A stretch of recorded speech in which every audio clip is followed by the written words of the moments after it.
బలవంతుడిదే రాజ్యం అనాదిగా ఆటవిక సంప్రదాయం. తరాలు మారొచ్చు, రాజ్యాలు, రాజ్యాధినేతలు మారొచ్చు, కానీ సామ్రాజ్యవాద కాంక్షలో బలహీనులు సమిధలుగా మిగిలిపోవడం చరిత్ర చెప్పే చేదు నిజం. దాదాపు శతాబ్దంగా రగులుతున్న ఇజ్రాయెల్ పాలస్తీనా రావణ కాష్టము దానికి మినహాయింపు కాదు. ఒకరిది అస్తిత్వం కోసం ఆరాటం, మరొకరి ఆధిపత్యపు అభిజాత్యం. కాలగమనంలో పరిస్థితులు ఎలా మారినా, పరిస్థితులు ఎన్ని కొత్త అర్థాలు చెప్పినా మౌనంగా రోధించే పాలస్తీనాకు అది నేటికి జీవన్మరణ సమస్యే.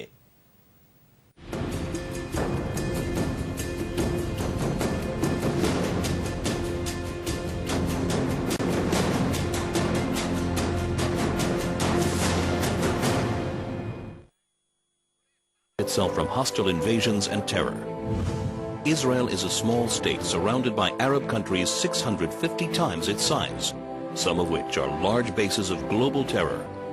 Only 44 miles separate between the Jordan Valley and the Mediterranean Sea. Israel, పాలస్తీనా ఈ రెండు దేశాలకి ఎన్నో ప్రత్యేకతలు, విశిష్టతలు ఉన్నా మొదటగా గుర్తొచ్చేది యుద్ధ మేఘాలే. దాదాపు శతాబ్దానికి చేరువ కావస్తున్న రావణ కాష్టం ఏనాడూ చల్లారిందే లేదు. 20వ శతాబ్దపు ప్రారంభం నుంచి ఈ రోజు వరకు అక్కడ అదే ఉద్రిక్తతలు. యూదులు, ముస్లింలకు మధ్య మొదలైన ముసలానికి చారిత్రక నేపథ్యం ఎంతో ఉంది. కాలక్రమేణా ఇజ్రాయెల్, అరబ్ పోరాటంగా రూపుమార్చుకున్న ఈ పోరులో హమాస్ నిన్న మొన్న మొలిచిన మొక్కే. అదే ఉగ్రవాద బూచిగా చూపి ఇజ్రాయెల్ పాలస్తీనాపైకి దాడులకు ఎగబడుతోంది.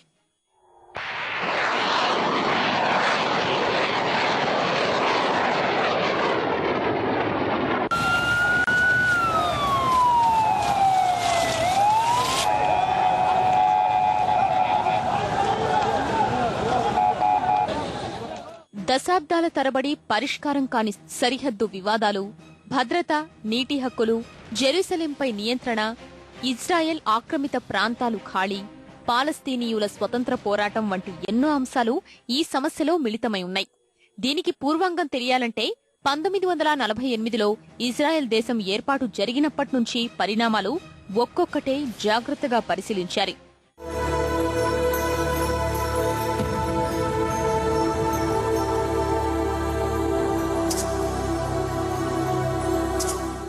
తమది అంటూ ఒక దేశం లేకుండా చెల్లా చెదురైపోయిన యూదులందరికీ ఒక దేశం ఉండాలనే ఐరోపా సంకీర్ణ సేనల వ్యూహం ఫలితంగా 1948 మే 14న ఇజ్రాయెల్ ఏర్పాటు జరిగింది. ఇజ్రాయెల్ పాలస్తీనా ప్రాంతానికి ఆంగ్లేయుల నుంచి స్వతంత్రంతో పాటు అసలు జాతుల వైరానికి బీజం పడింది. నేటికి అక్కడ మెజారిటీ ప్రజలు యూదులే. ప్రపంచం మొత్తం మీద యూదుల కోసం ప్రత్యేకంగా ఉన్న ఏకైక దేశం ఇజ్రాయెల్. 1948లో గూడులేని యూదులకి సామ్రాజ్యమైతే దొరికింది గాని అప్పటికే అక్కడున్న సమరిటన్లు, అరబ్బులు ఒక్కసారిగా మైనారిటీలైపోయారు. ఈ సమస్యని ముందే గుర్తించి 2 వర్గాల వారికి 2 రాజ్యాలు ఉండాలని 1937లోనే పీల్ కమిషన్ బ్రిటన్కి నివేదించింది. గాజా, వెస్ట్ బ్యాంక్ ఇతర ప్రాంతాలు కలిపి ప్రత్యేక దేశం కావాలనేది పాలస్తీనీయుల ఆకాంక్ష. కానీ యూదుల రాజ్యం ఏర్పాటులో కనబర్చిన శ్రద్ధని మాత్రం అక్కడ ప్రదర్శించలేకపోయింది అంతర్జాతీయ సమాజం. ఫలితం ఇరు వర్గాల మధ్య పోరాటాలు నిత్యకృత్యమయ్యాయి. శాంతి అన్న పదానికే అర్థం లేకుండా పోయింది. కాలక్రమంలో చొరబాట్లు అడ్డుకున్నందుకు పాలస్తీనా జాతీయవాదులు ఇస్లామిక్ ఉగ్రవాదులుగా, ఉగ్రవాదంపై పోరులో భాగంగా అమెరికా వంటి దేశాల దన్నుతో ఇజ్రాయెల్ బలీయమైన సైనిక దేశంగా అవతరించాయి.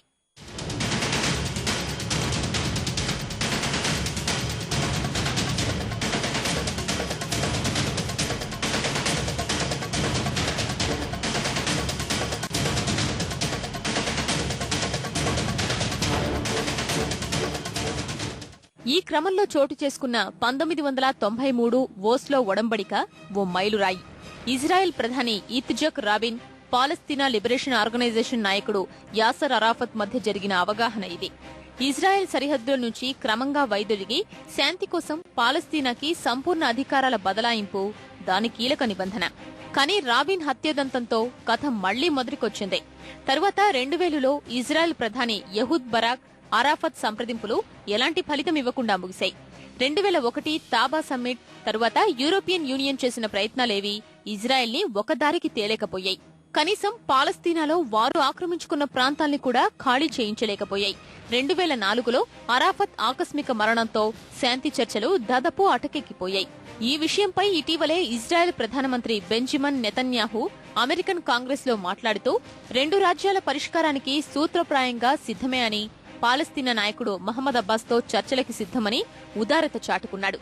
కానీ వాస్తవంలోకి వెళితే 1937 పీల్ కమిషన్ నివేదికను తుంగలోకి తొక్కడం నుంచి అరాఫత్ అనుమానాస్పద మృతి, పాలస్తీనా భూభాగాల ఆక్రమణ వంటి ప్రతి విషయం వెనుక ఉన్నది ఇజ్రాయేలే అనేది జగమెరిగిన సత్యం. అంతేకాక ఓవైపు చర్చలు ప్రతిపాదిస్తూ మరోవైపు పాలస్తీనా చర్చలకు ముందుకొచ్చే పరిస్థితి లేకుండా ఎప్పటికప్పుడు ఇజ్రాయెల్ జాగ్రత్త పడుతోంది. పాలస్తీనా స్వతంత్ర భూభాగంగా ఏర్పడడానికి అవసరమైన ప్రతి అవకాశాన్ని అది భగ్నం చేస్తూ చర్చల ఆలోచనకు పాలస్తీనా రాకుండా పరిస్థితుల్ని నియంత్రిస్తోంది. ఇలా చెప్పుకుంటూ పోతే ఇదో అంతులేని కథ, నేటికీ కడతేరని పాలస్తీనీయుల వ్యధ. పాలస్తీనా ఇజ్రాయెల్ గొడవలకి పైకి ఎన్ని కారణాలు కనిపించినా, అంతర్జాతీయ సమాజం ఎన్ని విధాలుగా విశ్లేషించినా ఎడతెగని జాతుల వైరానికి అసలు మూలం ఓ పవిత్ర ప్రాంతంపై పట్టు కోసం ఆరాటం.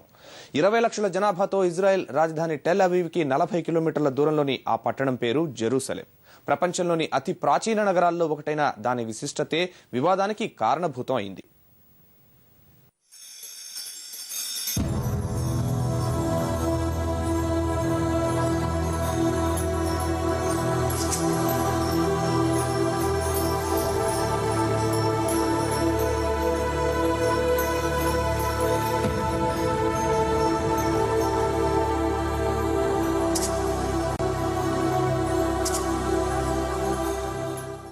ప్రపంచం ఎంత మారినా, ఎన్ని ఆధునిక సొబగులు దిద్దుకున్నా దాన్ని నడిపించే సనాత శక్తులు మాత్రం ఎప్పుడూ ఉనికిని చాటుకుంటూనే ఉంటాయి.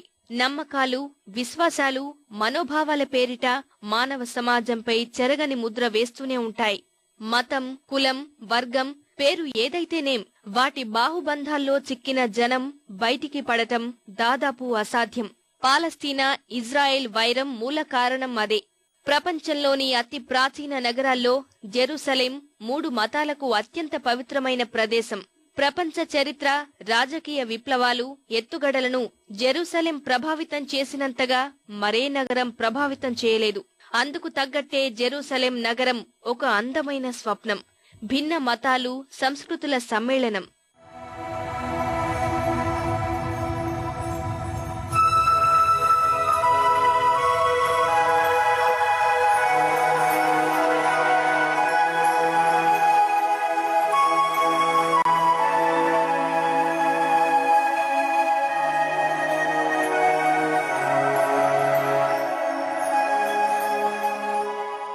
మూడు 3000 సంవత్సరాల చరిత్రను మదిలో దాచుకున్న పవిత్ర ప్రాంతం. బైబిల్ బోధన ప్రకారం చూస్తే సకల దేశాలకు ఆభరణం జెరూసలేం. చరిత్రలోకి తొంగి చూస్తే ఇప్పటికీ 2 సార్లు పూర్తిగా నాశనమైపోయి పునర్నిర్మితమైంది ఈ నగరం. 23 సార్లు ముట్టడిలకు గురైంది, 52 సార్లు దాడుల పాల్పడింది, మొత్తం 44 సార్లు అధికారం తెగల చేతులు మారింది. ప్రస్తుతమున్న నగరం రూపురేఖలు 1538లో ఏర్పడ్డాయి. అప్పుడే నగరం చుట్టూ ప్రాకారాలు నిర్మించారు. వాటి లోపల ఉండేదే పాత నగరం. 19వ శతాబ్దం నాటికి ఆర్మేనియన్, క్రైస్తవ, యూదు, ఇస్లాం అనే 4 ముఖాలతో విశిష్టతకు కేంద్ర బిందువుగా బాసిల్లింది. క్రీస్తుని సిలువ వేసిన ప్రదేశం, ఆయన భౌతిక కాయాన్ని పాతిపెట్టిన సమాధిగా 2 ప్రదేశాలు అక్కడే ఉన్నాయి. వాటి కారణంగానే క్రైస్తవులు అత్యంత పవిత్రమైన, దర్శనీయమైన ప్రదేశాలుగా భావిస్తారు. ఆధ్యాత్మిక పర్యాటక కేంద్రంగా విశేష ఆదరణ చూరగొనేది అందుకే.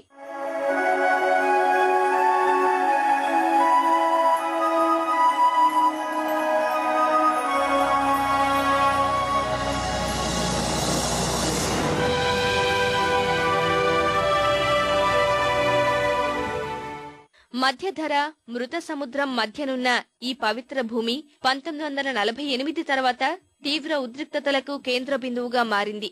మా దేశంలో ఉంది కాబట్టి మాది అని ఇజ్రాయెల్, మా హక్కులు ఎక్కడికి పోతాయంటూ పాలస్తీనా పేచీలకు దిగడంతో తొలి అగ్గి రాజుకుంది.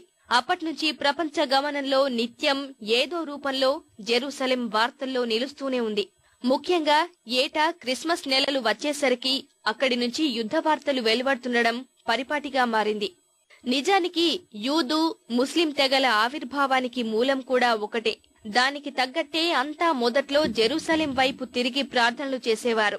తర్వాత మహమ్మద్ ప్రవక్త దిశానిర్దేశం మేరకు అది మారింది. ఇప్పుడు ఒకరు జెరూసలేం వైపు, మరొకరు మక్కా వైపు తిరిగి ప్రార్థనలు చేస్తున్నారు. ఆ ఇద్దరు చూస్తున్న దిక్కులు వేరైనా ప్రార్థనలు ఒక్క దేవునికే. వారి మధ్యలో క్రీస్తు శకం మొదలైంది 2012 క్రితం మాత్రమే. కానీ అంతకుముందే వేల సంవత్సరాల నుంచి కరడుగట్టుకుపోయిన యూదు అభిజాత్యం నేటికి ఇజ్రాయేలీల కళ్లకు పొరల్లా కమ్ముకుపోయింది. పాలస్తానీల వేదన చెవికి ఎక్కనీయకుండా చేస్తోంది. దీనికి తెర వెనుక అంతర్జాతీయంగా క్రైస్తవ, అరబ్ వర్గాలు ఎవరి తెగవైపు వారి సానుభూతి ప్రదర్శిస్తుండటంతో సమస్య ఎటూ తెగకుండా జటిలమవుతూ వచ్చింది. రాజ్యాల సిద్ధాంతానికి అనుగుణంగా అన్ని అంశాల్లో ఏకాభిప్రాయం కుదిరే పరిస్థితి ఉన్నా జెరూసలేం విషయం ఎటూ తేలక పాలస్తీనా స్వతంత్ర కాంక్ష కలగానే మిగిలిపోతోంది. వివాదాల కారణంగానే ఐక్యరాజ్య సమితి తీర్మానం మేరకు ఇజ్రాయెల్ కి టెల్ అవీవ్ రాజధానిగా ప్రకటించారు. కానీ నేటికి వారి అధికారిక కార్యకలాపాలు జెరూసలేం నుంచే ఎక్కువ జరుగుతాయి. ఇజ్రాయెల్ పార్లమెంటు సెనేట్ భవనం అక్కడే ఉంది. దేశాధ్యక్షుడు, ప్రధానమంత్రి, మంత్రుల నివాసాలు, రాయబార కార్యాలయాలు కూడా జెరూసలేంలో ఉన్నాయి. దాన్ని బట్టే జెరూసలేంపై ఇజ్రాయెల్ పట్టుదల, వారి వెనకుండి కథ నడిపిస్తున్న ప్రచ్ఛన్న శక్తుల సామర్థ్యాల్ని అర్థం చేసుకోవచ్చు. ఆడేది ఇజ్రాయెల్, పాలస్తీనా, హమస్.